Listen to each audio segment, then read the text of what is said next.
Hi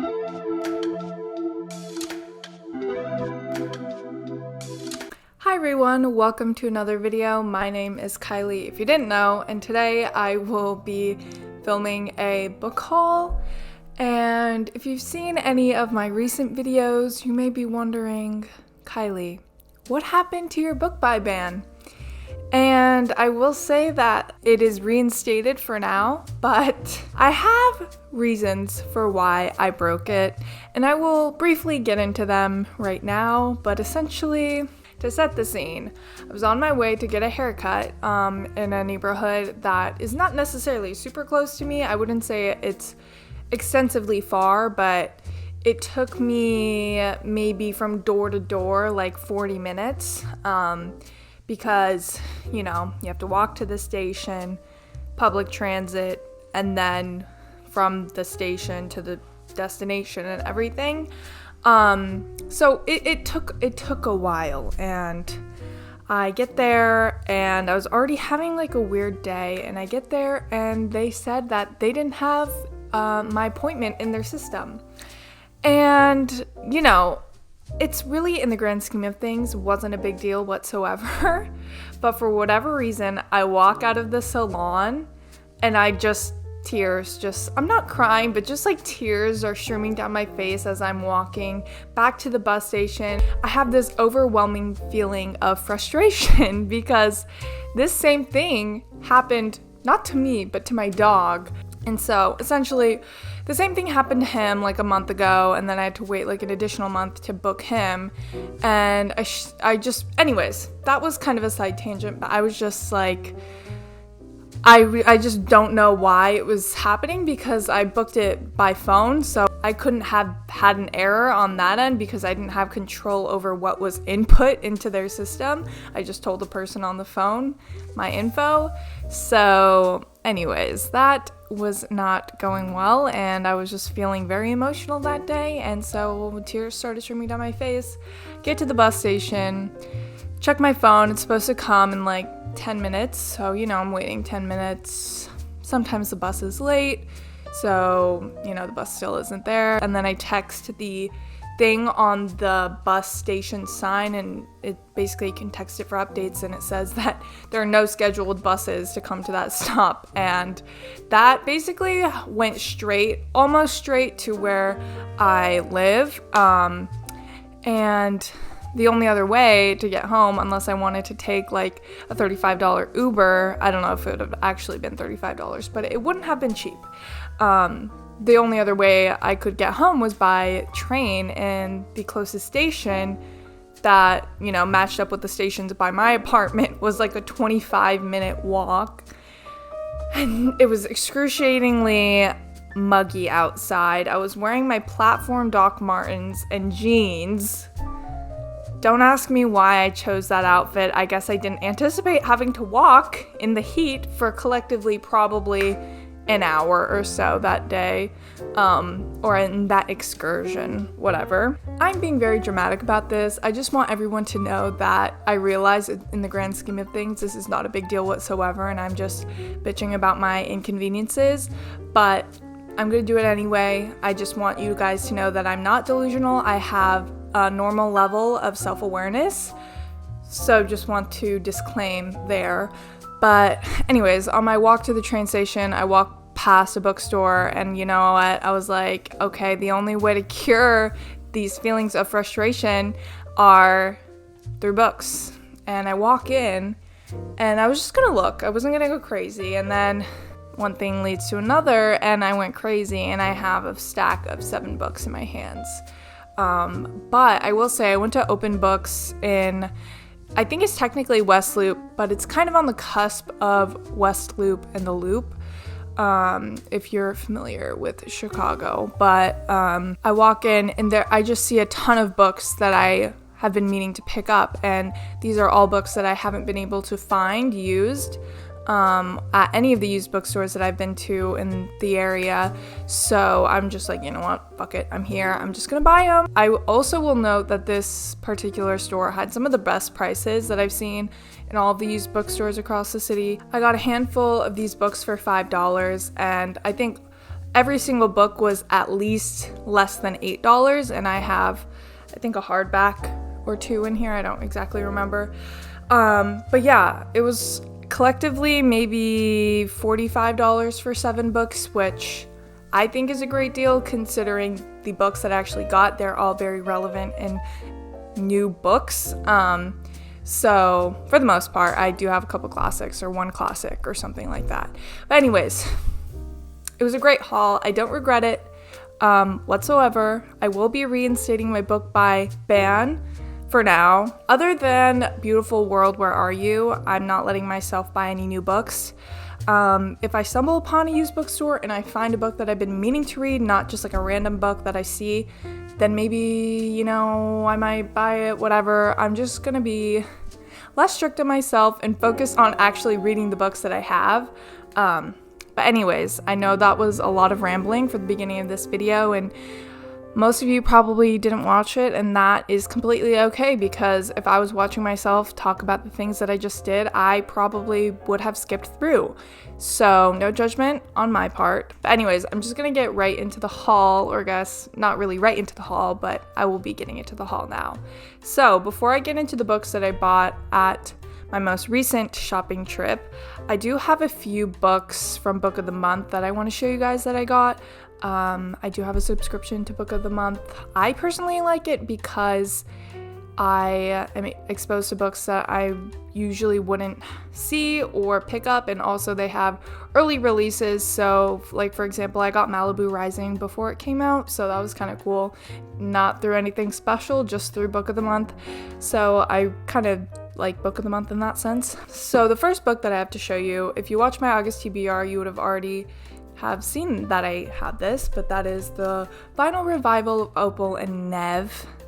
I'm going to say Nev. It might be Nev or Neve, but for the purposes of me explaining what this is, I'm just going to say Nev. But essentially, Nev discovers Opal way back when in the 1970s, and Opal is a black punk artist, and you know, Nev discovers her, and Opal has this rise to fame, yada yada yada. It's taking place in New York City in the 70s, at least in that part. And then the book goes into the revival of Opal and Nev, which takes place in 2016, and then there's some sort of like historical retelling of the events that Opal and Nev experienced. That is my paraphrasing of the synopsis of this book. I could be totally wrong, but that is what I was able to grasp from the synopsis. Have yet to read this, but I thought it was really interesting. I think the music elements of the story are really interesting, and that's kind of what made me gravitate towards this book in particular. But yeah, this is one of the books that I got. So the next book is actually a book that I got a while ago, and it wasn't one of the monthly picks, it was one at the bottom. So if you don't like any of the monthly picks, there's a select amount, usually popular books, that you can pick from if you don't like any of the ones that month. I didn't particularly care for any of the books that month. I don't remember what it was, maybe 2 months ago or something, but I got Memorial by Brian Washington, and this, I think, features a gay couple.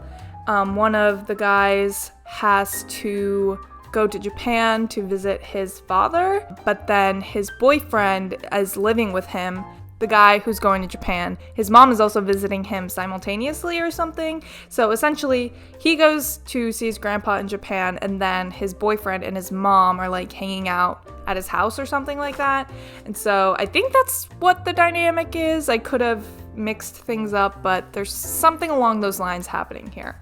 I will say the main thing that made me pick this up was that it's partially based in Japan, and if you didn't know, I am half Japanese, and I don't see a lot of like specifically Japanese representation in, I guess, English books. I mean, there are Japanese stories and Japanese literature and translation, but I don't come across a lot of books that are like mainly written in English, if that makes sense, that feature elements of Japanese culture and just like the Japanese setting in general.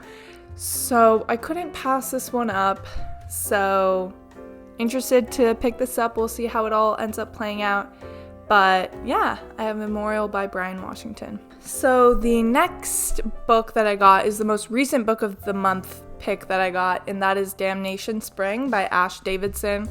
I'm gonna be honest, I don't know a ton about this. It sounded interesting when I read the synopsis. I don't necessarily remember, but I know that the setting is in Northern California in a redwood forest, and there's like a lumber company, and I think there are elements of like nature conservation or something like that. So yeah, that's all I know. As for plot, not totally sure what's gonna happen. I have read reviews and people have said that this is quite a slow book, and it's quite a thick book as well. So we'll see how it all pans out. We'll see. I don't know. I thought this was interesting. The nature vibes was kind of compelling to me. So I chose this one, and yeah. Okay, so those were all the book of the month books that I had to talk about. Now I'm gonna go ahead and transition into my haul. So the first book that I have is Little Women by Louisa May Alcott. I have seen the movie. Well, I actually have only seen the 2019 adaptation, but you know, I'm a sucker for a good Timothée Chalamet moment, so I want to read the book this fall and then rewatch the movie because I think it'll be a really cozy vibe. I just love a good cozy vibe.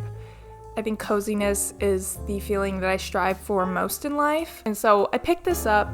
I will say, don't care for this little seal. It says, as seen on Masterpiece. Anyways, I'm pretty sure we're all familiar with the premise of Little Women by this point if you haven't come across the book or the movie at this point. I'm not exactly sure where you are living. So I was about to move on to the next book, which I will admit I mainly picked up because of watching on Kylie's videos, and she had mentioned that this is one of her favorite books. And I thought, what the heck, I'll give it a try. It was in the $5 fiction area. So we have Less by Andrew Sean Greer. I believe this is about a man going through a midlife crisis, and then he kind of goes on and travels the world. So basically, it says, welcome to the bestseller embraced by readers everywhere, a love story, a satire of the American abroad, a rumination on time in the human heart. Les shows a writer at the peak of his talents, raising the curtain on our shared human comedy. So I believe the main character is a writer. He is about to turn 50 years old, and his boyfriend gets engaged, or ex-boyfriend gets engaged, and he gets invited to the wedding, and this is what kind of spurs his crisis of sorts. So I think it'll be really interesting. We love a good travel vibe in a book, so that was a really bad way of explaining it, but you know what I mean. I also do love a good comedy moment in a book. It's just brings that sense of balance when there's also drama and emotional aspects and things like that. So I will be looking forward to reading this one. Also, it was relatively short, so maybe when I'm just feeling like reading a book in a day, maybe I'll pick this up and I'll just feel great about myself. So I don't know why I said that, but we'll see how this goes. The next book that I got is a book that I have seen around quite a bit for the past year or so, and that is Wolf Hall by Hilary Mantel. I'm sure it's been out longer than that, and it's a lovely floppy paperback. I just prefer paperbacks, and if it's floppy, sign me up. When a book can lay flat like this, you are in the peak reading position, just because you could literally like just set it, nothing, just turn the pages. You don't have to hold it back or like be awkward about it. I do find that when I read, I get really uncomfortable sometimes. I don't know if anyone else does. Not by the story, but physically uncomfortable. Yeah, this was published a while ago, but I've been seeing a lot of it in the past year. But essentially, this is talking about Henry VIII's marriage to Anne Boleyn. He has had 6 wives, or he had 6 wives, and it is the winner of the Man Booker Prize, which I didn't know. But my sister showed me this musical called Six, and it talks about all of Henry's 6 wives in sort of like a pop culture-y way, and that is kind of what opened me up to, I guess, the surface level of each of the wives and the nuances and stories of that and those relationships, and thought it'd be interesting to kind of learn more. I believe that this is a fictionalized version of what has happened sort of like The Crown. It like is based on history, but they're dramatized areas and things like that. I think this will be interesting to pick up. I do love a good historical fiction moment. It is one of my favorite genres. Maybe it's because I sort of like history in that way. Anyways, we have Wolf Hall by Hilary Mantel. The next book I was also really happy to find, and this is a book I actually wanted to read before the end of this year. That is Girl, Woman, Other by Bernadine Evaristo. I also have noticed that this has been very popular amongst like the book social media community, like on YouTube and Bookstagram and all of that jazz.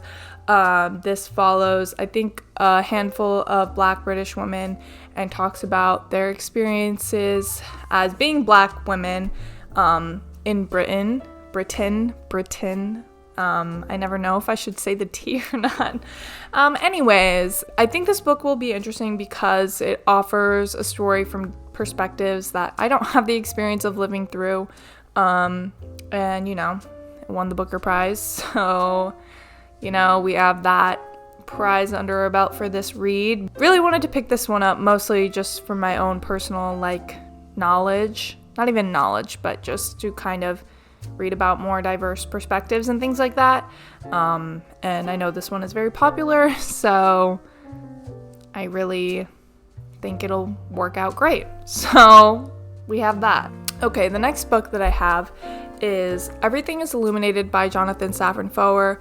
If you didn't know, one of my favorite books is Extremely Loud and Incredibly Close, also by Jonathan Safran Foer. To be honest, I don't really know what this is about. So it says, with only a yellowing photograph in hand, a young man, also named Jonathan Safran Foer, sets out to find the woman who may or may not have saved his grandfather from the Nazis. Accompanied by an old man haunted by memories of the war, an amorous dog named Sammy Davis Jr., and the unforgettable Alex, a young Ukrainian translator who speaks in sublimely butchered English, Jonathan is led on a quixotic journey over a devastated landscape and into an unexpected past.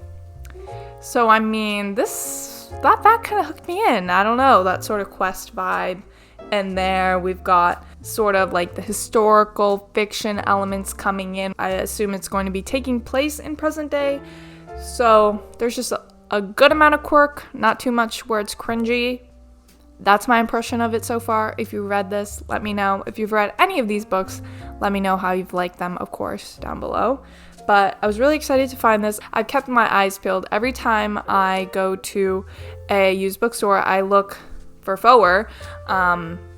And this was the first time I've been able to find Everything is Illuminated. They always have Extremely Loud and Incredibly Close, but they never have Everything is Illuminated. So I'm really glad that I was able to find this. We're nearing the end here. I have 2 more books. And the next book that I have, I've actually already read, but I don't have a physical version of this book, and it is one of my favorite books that I've read. I think I read it in 2020, but it is Beartown by Frederick Bachman.